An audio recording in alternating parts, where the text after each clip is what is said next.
When the stars went silent, the crystalline spires of New Zephyr burned against the night sky, their once beautiful blue light now twisted into desperate red warning signals. Captain Lyra Vex pressed her six-fingered hand against the smooth surface of her command console, watching helplessly as another section of the planetary defense grid winked out of existence. The Nexus Empire had come to finish what they started 3 months ago. "Captain, we've lost contact with the orbital platforms above Sector 7, reported her tactical officer, his translucent skin flickering with stress patterns that would have been beautiful under different circumstances. "The mechanical swarm has adapted to our plasma frequencies again." Lyra closed her large silver eyes and tried to center herself using the meditation techniques her people had perfected over millennia. The Zephyrians had built their civilization on harmony, logic, and the careful cultivation of their natural psychic abilities. Their crystal-based technology was the envy of dozens of star systems. Their cities were works of art that could survive for thousands of years, and their philosophy of peaceful coexistence had made them respected throughout the galaxy. None of that mattered now. The Nexus Empire didn't negotiate, didn't seek resources, and didn't care about art or philosophy. They simply consumed everything in their path, converting organic matter into fuel and metal into more war machines. They were a plague of artificial intelligence that had already devoured 7 star systems, and now they had come for Zephyr Prime. "How many ships do we have left in fighting condition?" Lyra asked, though she feared the answer. 12, Captain.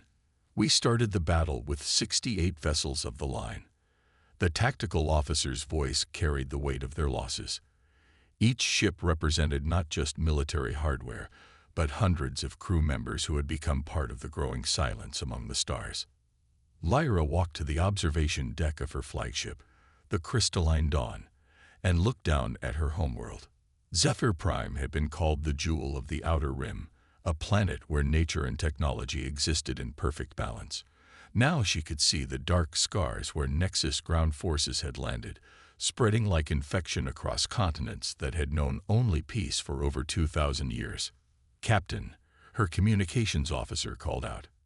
"Ambassador Keth is requesting immediate conference from the surface."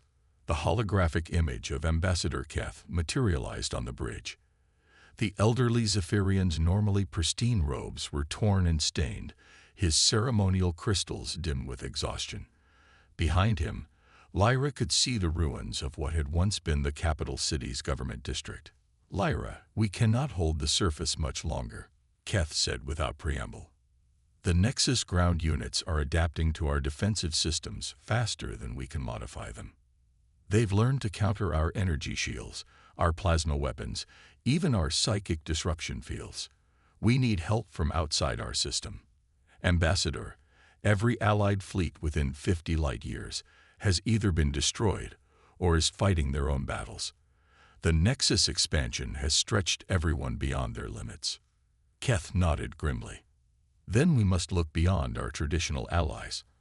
I'm preparing to send an emergency beacon on all galactic frequencies.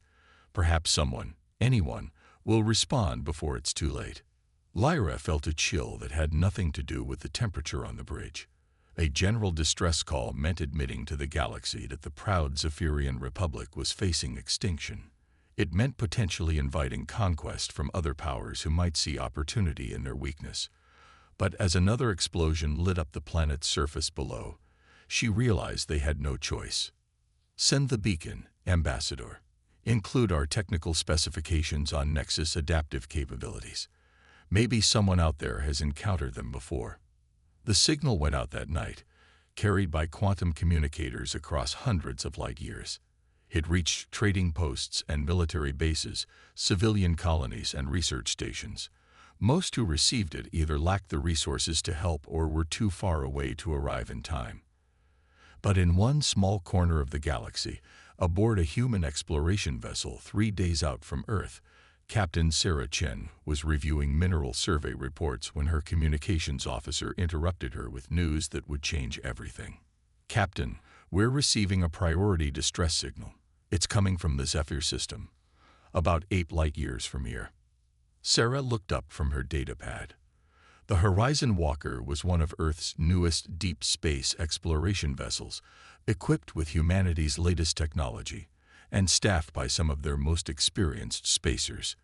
They were supposed to be surveying potential colony worlds, not getting involved in alien conflicts. "What kind of distress?" she asked. "Military, ma'am. Multiple worlds under attack by something called the Nexus Empire. They're requesting immediate assistance from any available forces."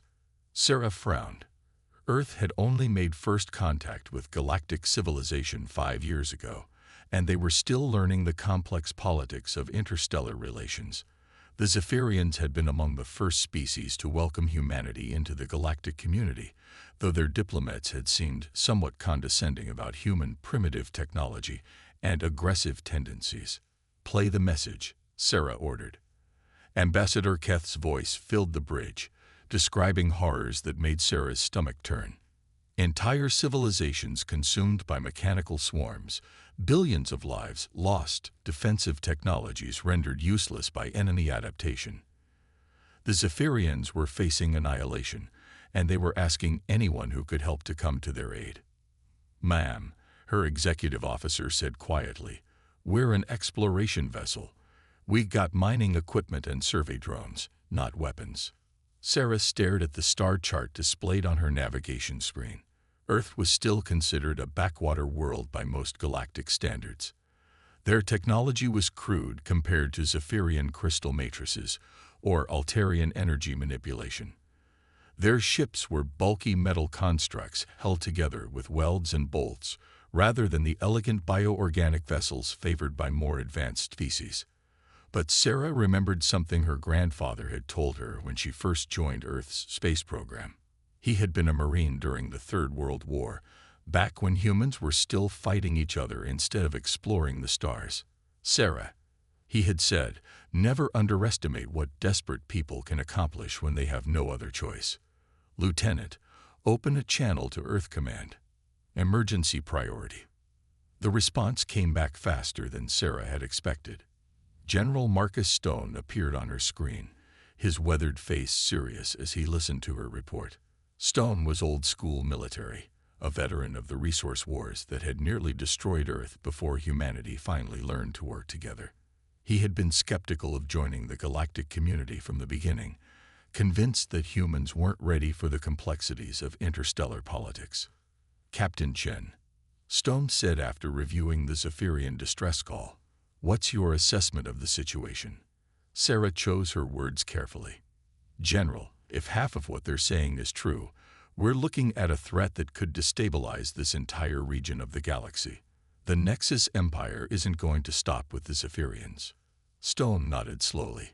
Behind him, Sarah could see other officers moving with the urgent efficiency that meant Earth's military was mobilizing for something big. "Captain, I'm ordering you to proceed to the Zephyr system immediately. The Second Fleet is being dispatched with full expeditionary force. Estimated arrival in 72 hours. Sarah felt her breath catch. The Second Fleet was one of Earth's primary military formations, equipped with their newest weapons and most experienced commanders. "General, are you sure about this? We barely know these people, and we're talking about committing significant resources to someone else's war." Something flickered in Stone's eyes, something that reminded Sarah why he had survived so many battles on Earth before humanity reached for the stars. "Captain, these Zephyrians welcomed us into the galactic community when nobody else would give us the time of day. More importantly, this Nexus Empire sounds like something that won't stop until it's consumed everything in its path. Better to fight them now, alongside allies, than wait for them to show up in Earth's solar system." The transmission ended, leaving Sarah staring at a blank screen. Around her, the bridge crew worked quietly, calculating jump coordinates and preparing for what might be humanity's first major interstellar military engagement. None of them spoke about the fact that they were about to go up against an enemy that had already defeated forces far more advanced than anything Earth could field. 72 hours later, the Second Fleet dropped out of hyperspace at the edge of the Zephyr system. Admiral Patricia Hayes stood on the bridge of the flagship Defiant, watching her tactical display populate with hostile contacts. The Nexus forces were even more numerous than the intelligence reports had suggested. "Admiral," her communications officer reported, "we're receiving a transmission from the Zephyrian flagship. They're requesting immediate conference." The hologram that appeared showed Captain Lyra Vex, though she looked far different from the diplomatic images in Earth's xenological databases. Her elegant robes were replaced by practical military gear, and her silver eyes carried the weight of someone who had watched her world burn. "Admiral Hayes," Lyra said, "we are grateful for your response, but I must warn you that the situation is far worse than our original distress call indicated. The Nexus forces have orbital superiority, and their adaptive capabilities have rendered most of our advanced weaponry useless. Perhaps it would be better if your fleet remained at the system's edge and provided logistical support while we attempt an organized withdrawal." Hayes studied the tactical display, noting the positions of Nexus war machines around Zephyr Prime. She had spent 30 years in Earth's military, fighting pirates in the asteroid belt and hostile corporate militias in the outer colonies. She had never faced anything like this, but she had learned to trust her instincts about when to fight and when to retreat. "Captain Vex," she said, with respect, "we didn't come here to watch your people die. My Marines are loading into dropships now. We'll be on the ground in 2 hours." Lyra's expression showed something between gratitude and horror. "Admiral, your technology appears to be primarily kinetic-based. The Nexus machines have proven resistant to such primitive weapon systems." Hayes smiled, an expression that made several of her human officers straighten unconsciously. It was the smile of someone who had spent decades fighting against impossible odds and somehow kept winning. "Captain, you might be surprised what primitive weapons can accomplish in the right hands. We'll see you planetside."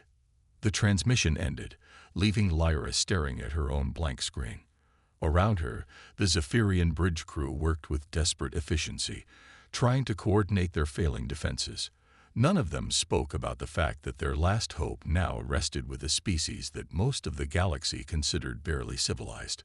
But in the cargo bays of the human fleet, Marines were checking weapons that had been designed for a world where everything was trying to kill you. On a planet where storms could shatter mountains and predators could crush starships, humanity had learned to fight with a desperation and creativity that more civilized species had forgotten was possible. The Nexus Empire was about to learn why Earth was classified as a death world, and why its inhabitants were far more dangerous than their primitive technology suggested. What Deathworlders do best.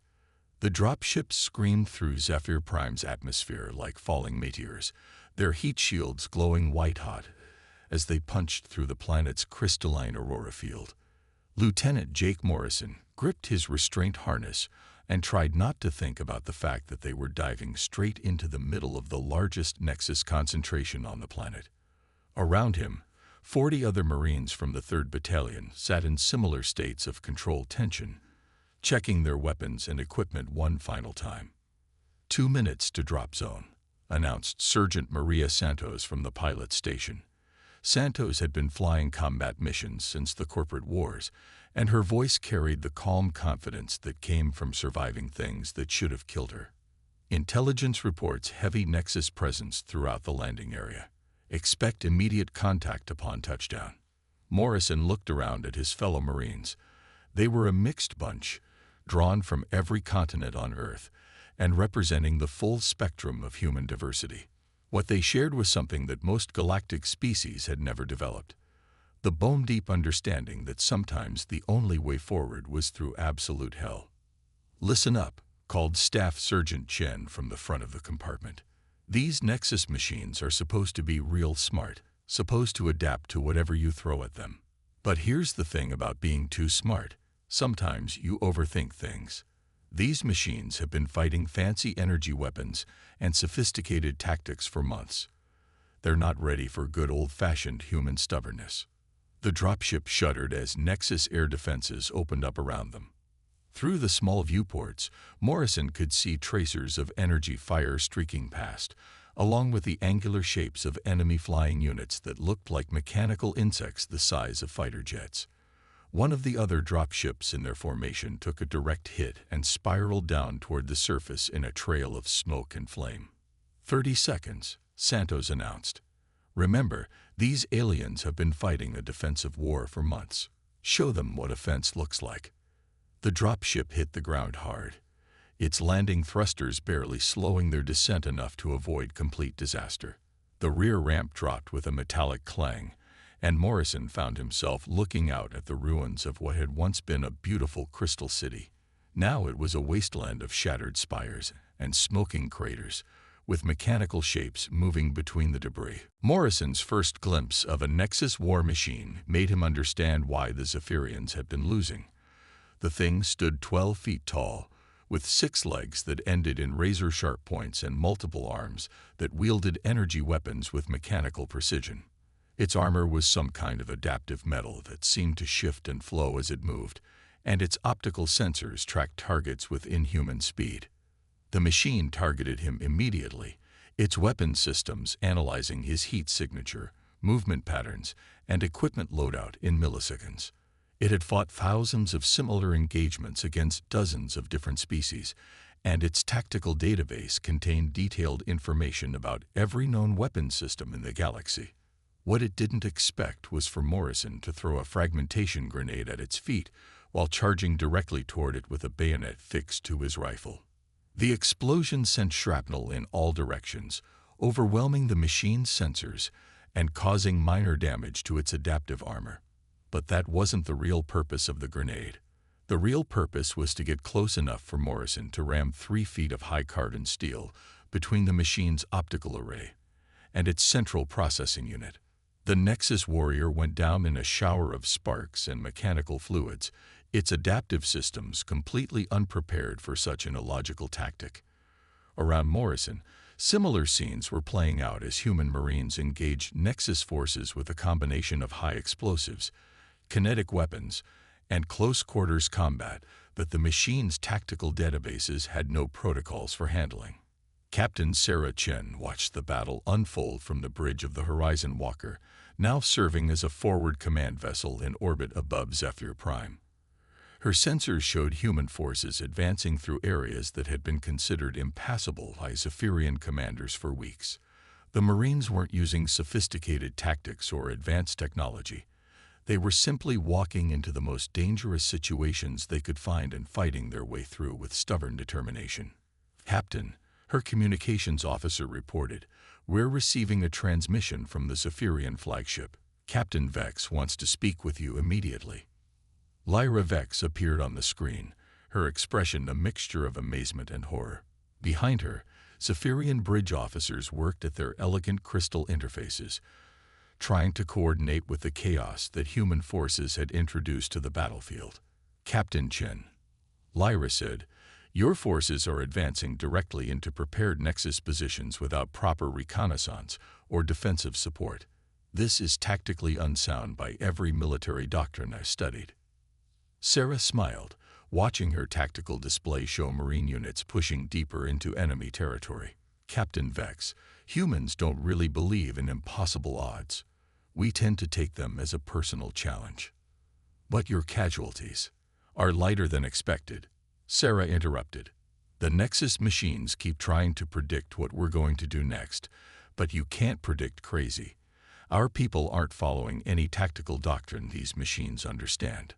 On the surface, engineer Zora Blackwood was proving Sarah's point by doing something that would have horrified any sensible military engineer. She had taken a mining charge designed for asteroid excavation and was currently trying to attach it to the base of a Nexus command tower that rose 300 feet above the battlefield. "Blackwood, what the hell are you doing down there?" came the voice of her commanding officer through her helmet comm. "Something stupid, sir," she replied, dodging energy fire from defensive systems that hadn't been designed to target individual infantry. "But it might just work." The explosion that followed could be seen from orbit. The Nexus command tower, which had been coordinating defensive operations across half the continent, simply disappeared in a cloud of debris and smoke. Blackwood picked herself up from where the blast had thrown her and dusted off her armor, with casual indifference, to the fact that she had just single-handedly eliminated a target that Zephyrian forces had been unable to damage after weeks of concentrated bombardment. Commander Thex of the Zephyrian 3rd Defense Corps watched this performance from his position on a nearby ridge and felt his worldview shifting in ways that were deeply uncomfortable. His people had spent millennia perfecting the art of warfare, developing sophisticated strategies and elegant weapons systems that could accomplish military objectives with minimal collateral damage. The humans were accomplishing the same objectives by running straight at enemy positions and hitting them with explosives until they stopped moving. It shouldn't have worked.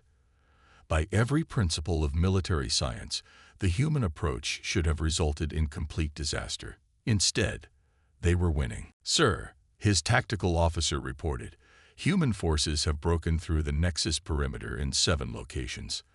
They're requesting coordinates for Zephyrian civilian evacuation routes."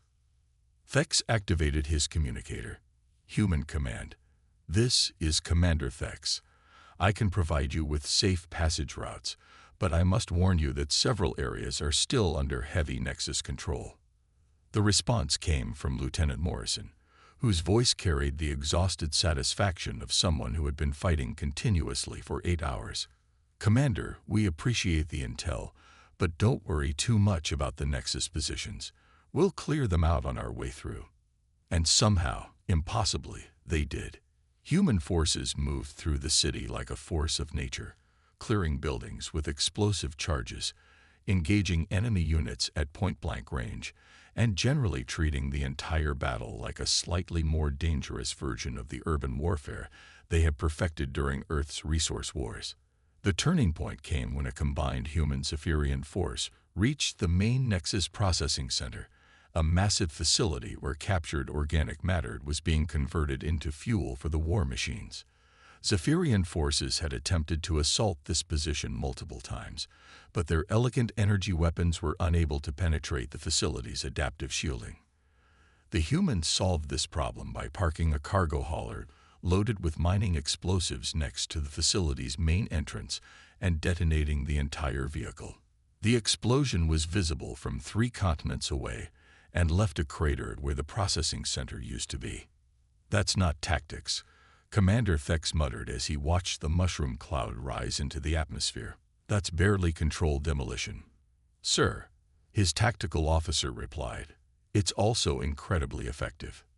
The battle ended not with a grand strategic maneuver or sophisticated technological solution, but with human Marines systematically hunting down the remaining Nexus units and destroying them with small arms fire and explosive charges. The machines that had adapted to counter every advanced weapon system in the galaxy found themselves unable to cope with opponents who solved problems by hitting them with bigger and bigger explosions. Admiral Hayes stood on the observation deck of the Defiant 12 hours later, watching as human and Zephyrian forces worked together to secure the planet. Her casualties had been far lighter than expected, mostly because the Nexus machines had spent so much processing power trying to understand human tactics that they had been unable to mount effective counterattacks. "Admiral," Captain Vex's voice came through the communicator, "I wanted to thank you personally for your assistance. Without your intervention, my people would have faced extinction." Hayes smiled, thinking about the reports that were already flowing in from other sectors, where human forces were being deployed against Nexus positions. The machines were adaptive, but they were still machines. They could learn to counter energy weapons and sophisticated tactics, but they couldn't learn to counter the fundamental human tendency to solve problems through creative application of high explosives and sheer bloody-minded determination. "Captain Vex," she replied, "consider this the beginning of a long partnership. The galaxy's a dangerous place, and it helps to have friends who aren't afraid to get their hands dirty." Below them, on the surface of Zephyr Prime, human engineers were already working alongside Zephyrian technicians to rebuild the damaged infrastructure. They were sharing techniques and technologies, learning from each other in ways that neither species had expected. The Zephyrians were discovering that human primitive technology was often more robust and adaptable than their own elegant systems. The humans were learning that Zephyrian precision and long-term thinking could make their own efforts more efficient and sustainable. But most importantly, both species were learning that the galaxy was full of threats that could only be faced by working together. The Nexus Empire had been stopped, but there would be other challenges ahead. Fortunately, the galaxy now knew what Deathworlders could accomplish when they set their minds to it. And somewhere in the depths of space, other hostile forces were beginning to learn that humanity had joined the galactic community, bringing with them a level of creative destruction that no one had been prepared for. The stars would never be quiet again.